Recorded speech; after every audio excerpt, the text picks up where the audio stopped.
Hello guys, in this video I'm going to show you how to delete your account in the Beep application. The first thing you need to do is enter the app. Once you're done with that, you should just look at the bottom of your right corner and there you will see the more option.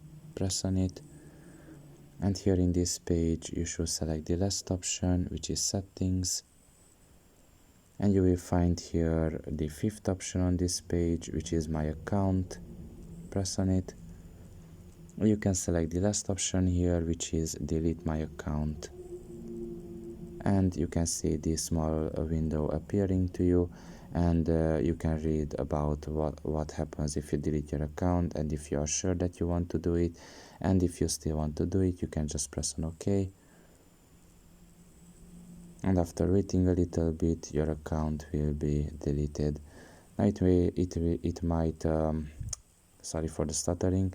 It might take a little while. It all depends basically how fast the app is working, but as you can see, the account was just deleted, so you didn't have to wait a lot of time, and more than likely that is also going to be in your case. You are not going to wait a lot of time.